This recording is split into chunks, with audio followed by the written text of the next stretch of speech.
TheSadFan. We're talking about the good, the bad, and everything that made you sad from the previous week in sports. And you know what made me sad?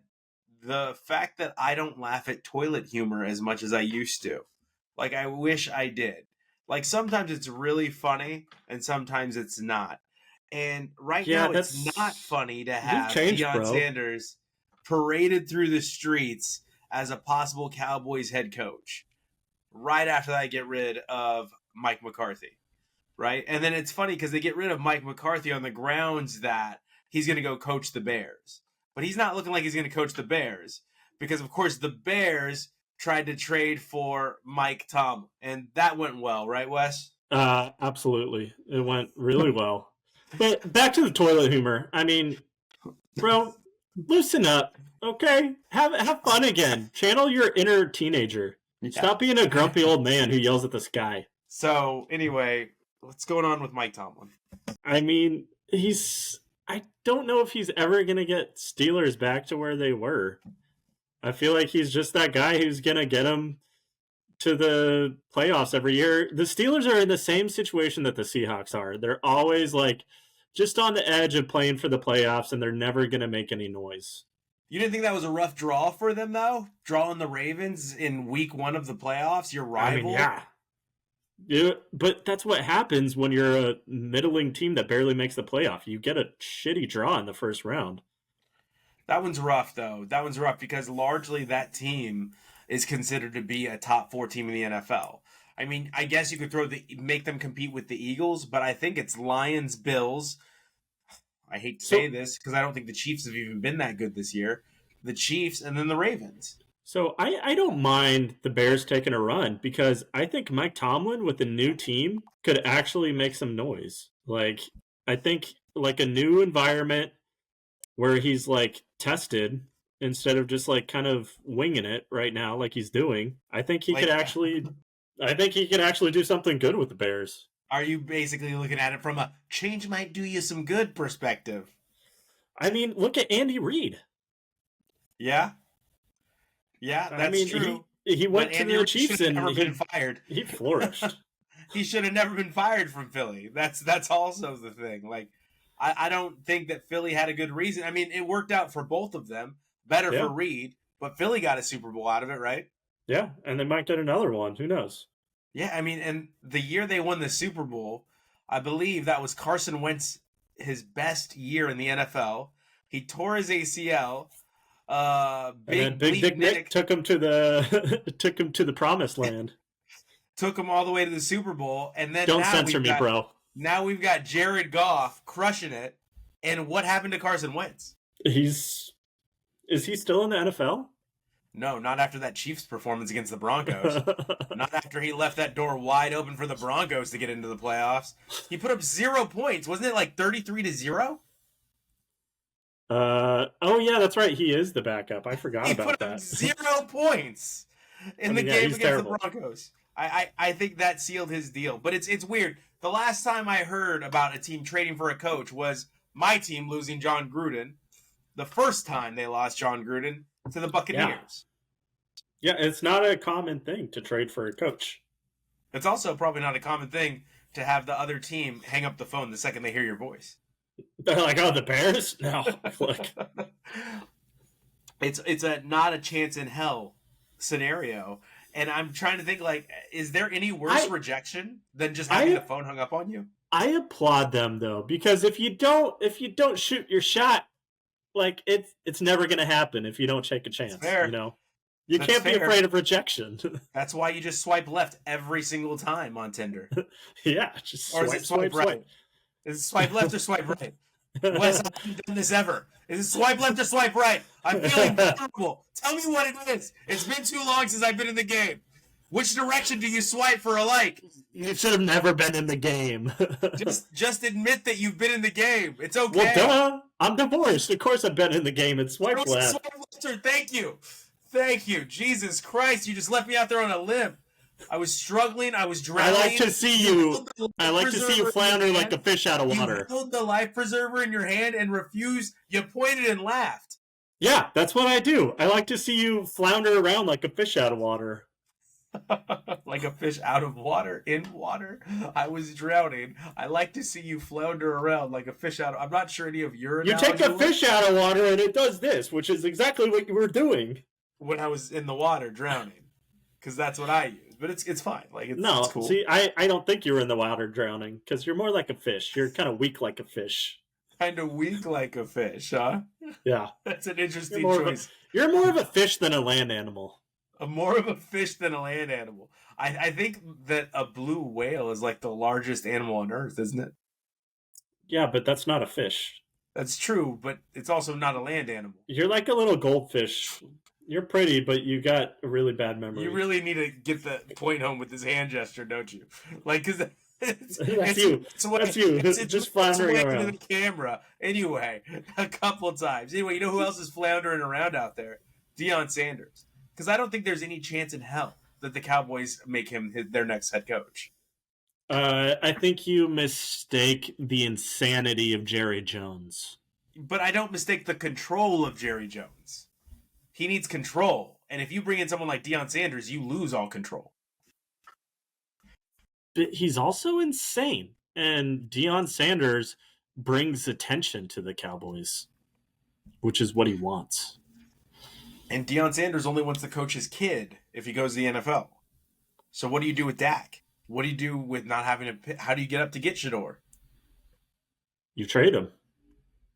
Trade him to the Raiders. That only gets you up to 6. That only gets you up to the 6th pick. So you got to get up to pick 1 or 2, I think, to get Shador, even though you and I both agree. Shador, I feel like Shador kind of dropped down the draft boards near the end of the season. He's still up there. Tennessee says they get the first crack at him. They're going to get the first look at him.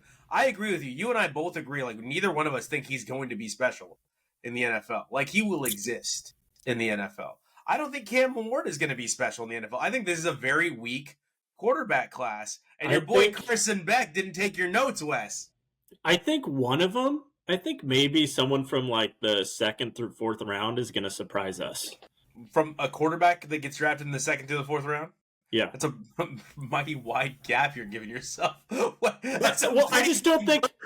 You're giving, that's like 120 picks that you're giving yourself to make to hit this bullseye. But they're not all going to be quarterbacks. There's only a few of them. But I just don't think that any of the any of the big names are going to be anything like more than just an average game managing quarterback.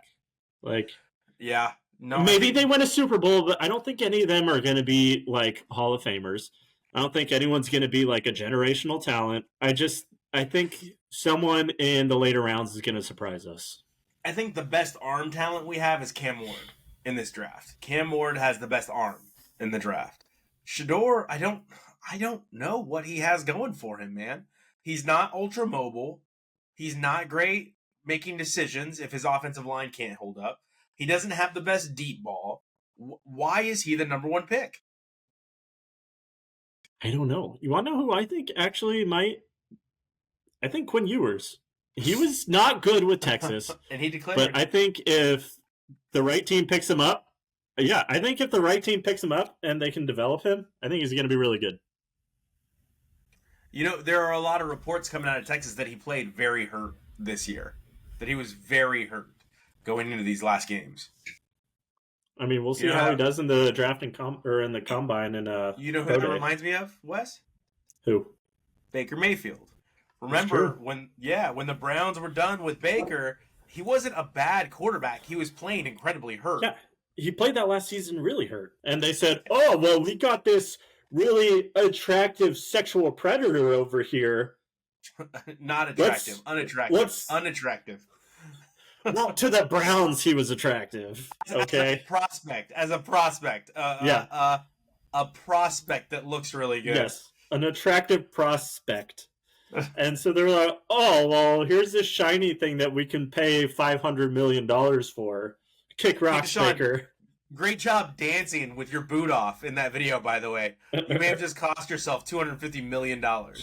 So, did you read about that, Wes?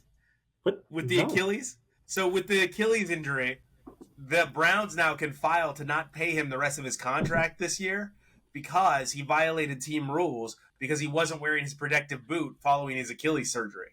So there's a video of him on Twitter dancing with his girlfriend or now fiance or whatever, and someone noticed on the Browns staff that he's not wearing his boot after his surgery. He sounds like a really smart person. I don't need no boot. I don't need no boot. I'm not no pussy. Well, he's going to cost himself so much money with that because now Good. the Browns can waive, right? Because it's a non-football related injury. I mean, on one hand, I want the Browns to lose all of their money, but on the other hand, I don't want Deshaun Watson to get a dime. It's a lose-lose situation, and I don't like it. I think Jimmy Haslam needs to cut his losses, sell the Browns, so people can root for the underdog again. Get that ownership team out of there. Get Deshaun out of there. And, let's just start from scratch like they did when Baltimore stole their football team. Yeah. I was actually rooting for the Browns when Baker Mayfield was their quarterback. Yeah, I think most of us were kind of like we're all rooting for the Lions right now, right? Like a lot of people are rooting for the Lions. I think a lot of people are rooting for the Buffalo Bills because that pulls at your heartstrings. You want those lovable losers to make it somewhere. Yeah, exactly. I mean, that's why people pulled for the Seahawks their first time winning the Super Bowl. And now everyone hates us. Oh, I pulled for the Seahawks because that defense, you could see it. Like, you could see that Seahawks defense was one of the best defenses to ever play. It was a no-fly zone in Seattle. Yeah. I mean, it's just because they hit so hard. I mean, they scared quarterbacks from throwing into the middle. And you had so much length. It wasn't just Cam Chancellor and Earl Thomas. Richard Sherman is a tall guy, and he's lengthy. And then you had Browner on the other side, who was like 6'4". He's like DK in the secondary, and he hits hard. Like if you weren't paying attention, it was a hospital ball, and your dude was out. You had so much length in that secondary, so much power in that secondary. Bobby Wagner in the middle of that defense, who's one of the smartest middle linebackers we've seen. Earl Thomas. KJ Wright. I already said Earl Thomas. I said that, man. You said Bobby Wagner. No, I said Cam Chancellor, Earl Thomas. Yeah. But then KJ Wright, and then you went out and got defensive linemen to back those guys up, and it was over. Big old nasty boys. Did you get Cliff Averill? Wasn't Cliff Averill on that? Yeah, we had Cliff Averill. And then who was the defensive tackle that talked all the smack? Oh my God, Bennett? Yeah. Michael Bennett? Yeah, Michael Bennett. That dude, yeah. I mean, Michael Bennett was so aggressive, but he was also he was a penalty magnet. Irvin? Because did you have Bruce Irvin too? Yeah, we had Bruce Irvin, but he would always try and jump the snap. And so it's like half the time he got an offsides, but the other half he was already in the quarterback's face. Just a giant person in the sense. That team was really, that defense, that was really stupid to put everything in Russell Wilson's hands because you should have just relied on that defense. That defense was great. But you think Deion Sanders is a good fit for the Cowboys? Attention-wise, yes. Because win-wise? they both the Cowboys, I guess Jerry Jones and Deion love being the center of attention. Yeah. And there's no better team for him to get all the attention than the Cowboys. What about wins? I don't think Jerry Jones cares about wins anymore. I think he cares about money. Yeah, he wants that valuation, but he wants a Super Bowl, man.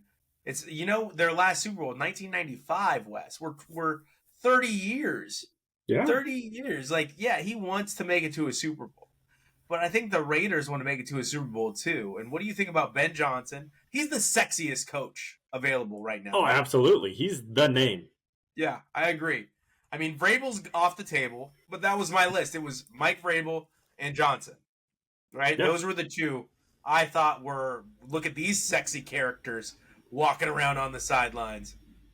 But yeah, so for those of you who don't know, Vrabel is the Patriots head coach now. Yeah, Mike Vrabel signed with the Patriots. He was smart about it, right? You don't want to be the guy that follows the guy. You want to be the guy that follows the guy that followed the guy. Right. So, and Gerard Mayo made the perfect scapegoat for that team. He was never, I don't understand. I think that was all a lie when he said, he's been our coach in waiting for a long time. I think he was just there to, He was just a bridge. He was just a bridge to the next. Exactly. And they got their guy. Vrabel was always their guy, I think. I think so, too, because Vrabel has the Patriots culture in him. He's and he's a Belichick guy through and through. and he's got the history of success. He did well with the Titans. He did. He doesn't have the best record, but he took a bad team to the playoffs twice. He beat the Chiefs in the playoffs. Like, he did well with the Tennessee Titans, and they didn't really have a lot to work with in Tennessee. But Ben Johnson is one of those guys that reminds me of a Shanahan, of a Sean McVay, right? Of a Matt LaFleur. And I think he's that next one. He's that next puzzle piece that's going to fit. I think the Raiders would be wise to get him. I think so too. I think finally they need and then the next step, get a quarterback. Go get a quarterback, and then they will be set. But it's going to be a down year to start. I think it's going to be a bad year, Ben Johnson's first year. Probably. I mean, it's a tough division. But the thing is, though, even if Ben Johnson flames out as a head coach, no one's going to blame the Raiders for picking him. Unlike Josh. Yeah. But even Josh McDaniels. I can't even remember. Yeah, Josh McDaniels. Everyone knew he was going to be a bad pick. I don't think everyone knew that. I think he was. We didn't really see what he could do outside of Denver. Like, Denver was what we saw, and then he went back to New England and proceeded to win more Super Bowls. So I think that was a good swing. I think the worst one was John Gruden, and even that wasn't so bad because John Gruden had won a Super Bowl. He was a hot commodity. The bad coaches are Jim Tom Sula. Jim Tom Sula in San Francisco. That was a bad one. What was that coach that the Browns hired? Chip Kelly was. I didn't think Chip Kelly was that bad either. It just didn't work. But who was the coach of the Browns? I don't think Chip's cut for being an NFL coach. You might be right, but who was the coach? Freddie Kitchens. Freddie Kitchens in Cleveland. Or oh my God, the Giants coach a couple years ago. The Giants had a coach a couple years ago that had like a golly. Before Brian Daboll, the Giants coach before him was also one that was a joke. The Bears coach this year, Matt Eberflus. These are all terrible coaches. Like, we could go on this for days. I mean, I'm surprised that Lovie Smith is a head coach right now. I never thought he would get another shot. In college football, right? Lovie Smith's not a head coach. Oh, yeah, that's right. Yeah, never mind. For some reason, I was thinking he was a head coach. But no, Lovie Smith was terrible. He never had. 2 years ago, you're not wrong. 2 years ago, the Texans gave Lovie Smith another shot. That's right. Yeah, that's what I was thinking. Yeah, now they got D'Amico Ryans and C.J. Stroud. They're the early game. They're about to play in about 20 minutes. I know. So let's get right to college football so we can jump into the NFL. All right? So Ohio State goes out there and they beat Texas. But again, this is another game where I don't think they were throttling Texas the whole time. Well, that was probably Ohio State's worst game of the playoffs. They played the same way they played Michigan, if you ask me. That's not saying much to me. It's only they tried to outmuscle Texas, and Texas has a really good, they're really good on the lines. Yeah, and so, they are. I feel like they didn't use their passing attack as well. Their speed. And they had a lot of really dumb calls. Like, they had a lot of, screens on 3rd and long. Like, can we get rid of that? Texas, can we get rid of screens on 3rd and long? Texas, the toss play. Oh, my gosh. Dude. So as someone who went to the University of Washington, the same time Sarkeesian was head coach, I went to a lot of games as a student. And Sarkeesian liked to do the same thing. Once he got into the goal line, he started to get too fancy, and it was boom or bust. Yeah. And he's always been bad in the red zone, if you ask me. That's his weak spot, and he needs an offensive coordinator that's going to tell him to shut the hell up and not call that stupid-ass play. Because I think Sark still calls most of the plays. And that was so dumb. I'm sorry. Yeah. You're at 2nd and 1? And you call a backwards toss? Yeah. Congratulations, you lost 8 yards, and now you're not going to score. Good job. Right up there with the stupidest calls I've ever seen. It's something like throwing a slant pass on the 1 yard line when you've got Marshawn Lynch in the backfield. Like, it is it's right up there. I'm leaving. I am leaving this show.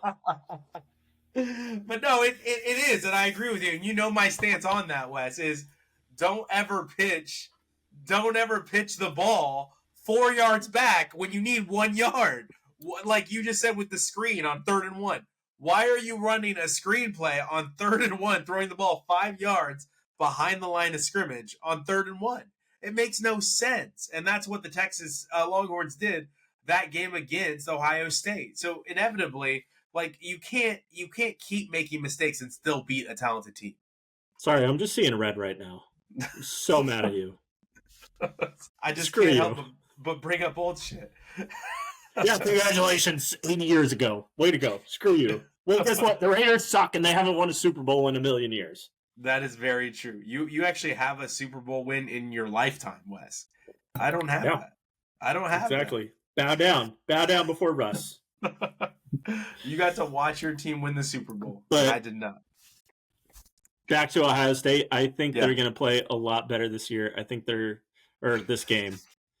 And I don't think Notre Dame has a chance. They're very I think hurt. Jeremiah Smith is pissed off that he didn't get any yards or like barely any yards last week against Texas. So he's going to come out swinging. He's going to have a couple big plays, some big touchdowns, and he's going to run over Notre Dame. It's not going to be a blowout, but I think it's going to be a comfortable win. But also, if you've been paying attention, Notre Dame is very hurt. Like, Notre Dame is very, very injured. Like, half their offensive line is out. A lot. I think their best I think the number one cornerback in the nation, that might be Michigan, but I think they have like a top 10 cornerback in college football who's also out. So he's not going to play in the game. You got Riley Leonard back there behind a broken offensive line with a broken running back, because I think the running back is also hurt or he's banged up. It just looks tough, man. Ohio State is in great shape injury-wise. Yeah. I mean, you're not wrong, and they're heavily favored. They're a 9.5-point favorite. It's a lot. I'm just glad there's no SEC team in the championship again for the second year in a row. You know what was dumb? Like, regardless of how you feel, Riley Leonard coming out and saying, "Look at the two teams that prayed the most made the championship." Did you see that? That's so dumb. It goes back to when Russell Wilson used to say, like, all the glory to God. And then when Aaron Rodgers beat him, Aaron Rodgers was like, I guess God was a Packers fan today. Right. Like, that's always how I feel when players do that. Because, yes, they're only watching your football team. But God is only watching your team right now. And, in fact, he wants Ohio State to make it. Notre Dame, you got a bit of an argument, okay? You're a Catholic school. You got a bit of an but Ohio State, because they prayed harder than everyone else. God doesn't care about football if he exists. So, but the whole concept of we prayed harder, so we made it. You know, also something that's been going around, and it's really funny because it's been shut down a lot of times, is people were saying, "Oh, Notre Dame built their team. Ohio State bought their team," and then I saw Notre Dame last year picked up more players in the transfer portal than Ohio State. Ohio State has so many 5th and 6th year seniors, like COVID seniors, on their team. Jack Sawyer, he's like a 5th year senior, 6th year senior this year. So, but they have a lot of people that are 5th and 6th year seniors thanks to COVID, and they came back specifically for a national championship. So, what do you think? Ohio State by like 2 touchdowns. 2 touchdowns? Do you think they cover the 9-point spread? Yeah, they cover. You're not even making a face. This is a dead serious face I'm seeing. You're like, no, it's a blowout. It's a bloodbath. I think it starts out close, but I think like end of the 3rd, 4th quarter, I think it just gets too much for Notre Dame, and I think they make mistakes, and Notre Dame or Ohio State ends up winning pretty comfortably. Well, what about the game today? While I'm editing this episode, we've got Kansas City and Houston, and only Kansas City doesn't want to get upset. Only the fans of Kansas City don't want to get upset. I think the rest of America is tired of watching Kansas City. But Wes, I want to present this to you. Wouldn't you rather see the better team so we win this game, Kansas City win this game, so we could really see Baltimore or Buffalo go through the real champion? I mean, that would be fun. I mean, watching Kansas City versus Buffalo, hopefully. I mean, watching Buffalo finally overcome their playoff demon would be great. But I don't no. know. I mean, this is kind of a toss-up. So you want to see Houston beat him? That sounded I more actually like think you this were is. going. I did not believe in Houston, but after watching them play the Chargers, I think they got a chance. But they have to I play think, like they played the Chargers. well, yeah, they do. And then if Kansas City plays like they did for most of the season, like just kind of lackadaisical and just like trying to barely win, I mean, I think Patrick Mahomes needs to play at his normal playoff level. If he plays like he did in the regular season, I think they lose. That's it? What do you mean that's it? That's it? That's how it goes? That's how it goes. All right, well, we got I think breaking there's news. a good chance. Breaking news, Steve Sarkeesian just signed a 7-year extension with Texas, coming at a significant pay raise. Wow. There was talk of him going to the NFL too. No, that's crazy. 7 years. Wow. After we just talked all that smack about how he doesn't know how to play in the red zone, Texas said, "We hear you, sad fan, and we're going to raise you 7 years." I mean, I get it because this is the best Texas has been since the Mac Brown years. But man, I don't think Sarkeesian's ever going to be able to get him to a national championship. Oh, they got Arch Manning next year. They got Arch next year. We'll see. We'll see if Arch is really the protege of the Manning line. Man, I just want Arch to have a great year. Yeah. Sorry, Raiders fan. I'd like the Raiders to have a bad year. And I would like to see Manning on the back of a silver and black jersey. that would be kind of cool. I mean, especially if you're a Raiders fan. That's what with Ben Johnson coaching. Like, hey, his first year was rough. We get a good draft pick, maybe trade up, and then we get Arch, and then the whole world turns around like it did for the Lions and Jared Goff. I mean, it would be really fun to watch the AFC West if Arch Manning turns out to be really good, and you just have 4 really talented quarterbacks. Yeah, and oh man, I don't know. Herbert disappointed me last week. That's all I gotta say. Bo Nix definitely played better than Herbert last week. I'm just gonna, Wes, next football season, when you come back from your hiatus and the football season starts, I'm just gonna have an Oregon Ducks segment for you because you need to get it out of your system, Bow Wow. Like, I just need to give you an Oregon Ducks segment where you could just I'm going to give you a solid 5 minutes on the show, and it'll be speed. You have to go through it rapidly, like you have to talk fast. No, I need 30 minutes, bro. You can get all your Oregon Ducks takes out. This is an Oregon Ducks podcast now. This is an Oregon Ducks podcast now. I'm taking over. You could even fit in a little Marcus Mariota, maybe for Washington Commanders. All right? Marcus is the number 1 backup in the NFL right now. I'm going to say that. Speaking of Washington Commanders, do you think they have a shot this weekend? They're playing Detroit. I know. Detroit's really injured, so yes. A chance. Now, does that chance blossom into a win? I don't think so. But It's the Lions, and all they've known their entire existence is heartache. And I hope that changes this year, but I would not be surprised to see the Commanders take a win and just everyone in Detroit stays sad. I don't want that. Wes, the Lions' last game before this game was against the Vikings. And we thought that was going to be one of the best regular season games we've ever seen. Well, that's because we got Jets Darnold. And then we get Jets Darnold again against the Rams? Yeah, that dude just cost himself like tens of millions of dollars in the last 2 weeks, and I kind of feel bad. Like, he could have made life-changing money if he had just played decently. I think he's still going to get like a 3-year, $80 million contract from someone. From the Raiders. Really I don't think that'll be it, but I do think Jags maybe Jaguars bring him in like they did with Nick Foles. But are they still hanging on for Lawrence? I think they're still to back up Lawrence, though. Get a high-paid backup in there, Jets. Maybe he goes back to the Jets. So when they feel comfortable swapping in if Lawrence plays like crap? Yeah, I think so. Like, hey, you know what? The Lawrence, we signed him to a long-term deal. It's not working out. We can cut him now before the end of his 3rd year. and we have Sam Darnold signed to a 3-year deal. Okay. So I think, and then like I said, the Jets. Maybe he goes back to the Jets, gives it one more go. The Giants. All right, there are teams out there that are looking for quarterbacks. I agree. So I just don't think he's going to make as much money. No, I agree with that, but it's going to be 3 years, $80 million, somewhere in that neighborhood, I think. Yeah, I can see that. He had a great season. I think he had over 30 touchdowns and only like 6 interceptions or something.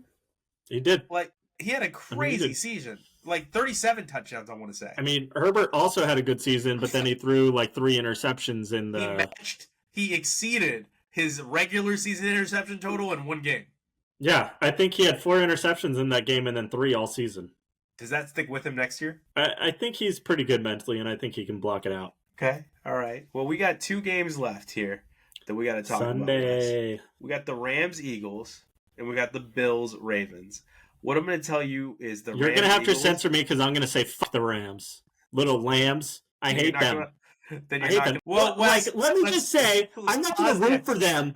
I'm not going to root for them because of that. Okay? A lot of them are like, oh, woe is me. We had a natural disaster. You should root for us. No, I don't care. I've always hated the Lambs, and I will never root for you. I don't care what happens. I really hope everyone there is okay, and I hope they can all recover, but screw your team. I hate the Lambs, and I hope they lose for all eternity. So my NFL hate rankings go Cowboys, 49ers, Lambs. Let me speak clearly as to what Wes is saying here, okay? Wes hopes that everyone in Los Angeles is safe, everyone finds a way to rebuild and recover, and he supports the people going through a struggle. He just does not support their football team in any way. Exactly. That's what he's saying. Also, I'm sorry. So, for people who don't know, all 12 of the professional LA sports teams, that includes the 2 NBA teams, the 2 MLB teams, the 2 NHL teams, the 2 NFL teams, the 2 NHL teams. Why do they have 2 teams for every major sport? And then the women's basketball and women's soccer.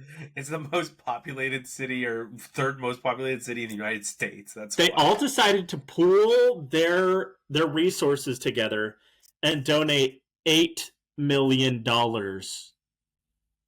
Most of those teams are worth like over $3 billion. And it's essentially the equivalent of somebody making $100,000 donating $50.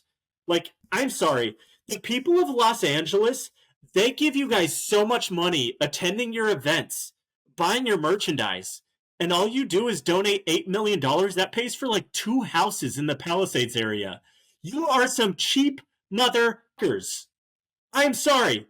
That's the most you can donate to this city that's been devastated by like the worst fire in its history? Like thousands, tens of thousands of people like lost their homes. And you donate $8 million to the city that has done everything for your franchises, made these billionaires even more billions of dollars. I hate all the LA teams right now. Yeah, they're so cheap. That is telling. I try to never tell somebody to do what to do with their money, but that does seem low. And I think you equated it to $50 from an average person, right? Like if an average person gave $50, which is a lot for some people, but not for these folks. And yeah, it's a write-off too. That's what a lot of people don't understand about giving. It's a write-off. Like it's a write-off. They get to write this off on their taxes. I'm not going to. The Dodgers are giving Shohei Ohtani like $700 million. No, they just signed his bestie. Did you read that? No. The Dodgers just signed Shohei's bestie from Japan, who's also like a great pitcher, and they signed him to like a record signing as well. Of course they did. So the Dodgers are buying baseball, and this is one of the reasons why Wes has stopped watching baseball, is because he feels like teams can just buy the team, and then I had to remind him that Oregon exists in college football. So does Ohio State. They also exist. That's true. But you're not going to like where I was going with that then. I think the Rams I'm off my soapbox. The Rams are my upset pick of the week. I think the Rams can upset the Eagles this week. I don't think so. I think it's a close game, but I don't think the Rams win at all. You know what scares me about this game, Wes? They got hit by the snowstorm that's driving the president's inauguration indoors. So, Philly, yeah, they're in freezing temperatures. It's snowing, and I think Matthew Stafford is like 1-8 in snow games. So here's the thing. Little side. Is it just Donald Trump being a pussy that's making him do it indoors? I think he wants to do it indoors because he's afraid. Could I be. mean, 1 of the cold and 2 of getting shot. Could have just left it at afraid. Subtlety, not a strength, Wes. But yeah, no, I've seen some funny clips out there about like farmers and stuff coming to support him in the inauguration. They're like, well, when it's freezing cold outside, we still have to go feed the cows. So I don't know why you moved it indoors. And like, there's a lot of comments like that going on. But I don't know. But I do know that I think the Rams have a shot if it's not snowing. No shot. All right, so then the Ravens-Bills. How cool is it, Wes, that we have the 2 quarterbacks competing for MVP this year? We're going to get an answer in this game, who the MVP is. Like, this game is going to determine, okay, we're done arguing. We get to watch it. We don't have to fight about it. We don't have to fight about Josh Allen or Lamar. They're going to show us right now. But what if the losing quarterback actually plays better? Well, what if the losing quarterback plays better, but only because it's garbage time?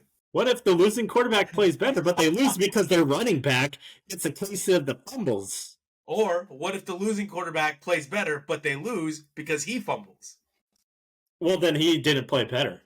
That's not fair. A bad thing can happen if you could still play great. A part of being a good quarterback is not fumbling when you're running the ball. But you could still have the better game and fumble on the last drive. No. If you fumble on the last drive, you're not clutch, and you weren't the better quarterback. You're disqualified from the MVP. Yeah, absolutely. So we say all that to say this. I'm picking Buffalo, and I hope I'm right. I really want Buffalo to win. I think Baltimore gives him a game, though. Like, I don't want to do all chalk, so, like, I think Detroit, Philly, and Buffalo win, but I think Houston manages to pull out the upset. That's the braver one than I picked. I picked Los Angeles, so you're good. You just didn't. All your picks were chalk, and you didn't have an upset, so you were like, I can't do this. I can't. No, I said this earlier. I think Houston has a chance, and I think they will.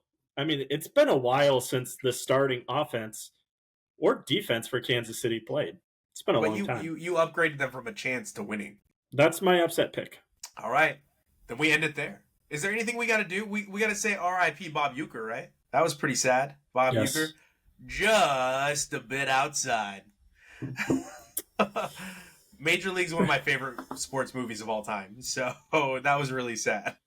There's been a lot of analysts that have died this year. So it's kind of sad especially like for the people that knew him and grew up watching SportsCenter and stuff like that. Yeah, back when SportsCenter was good. I think James Franklin's career is on the verge of dying too.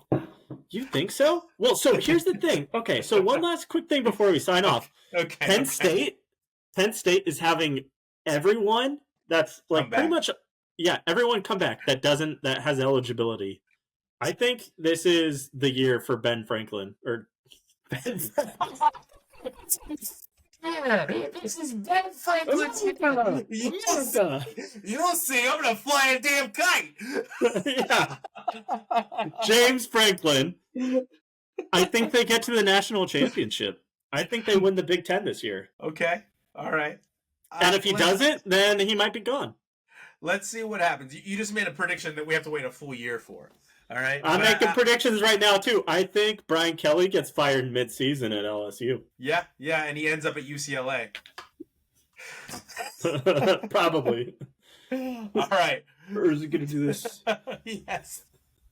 Thank you for joining us each and every week. We really appreciate you guys tuning in to hear what we have to say as far as the games are concerned. Are you ready for some football? It's time. I got to go edit. We got to go watch. The game is about to kick off. We will see you next week. Cheers.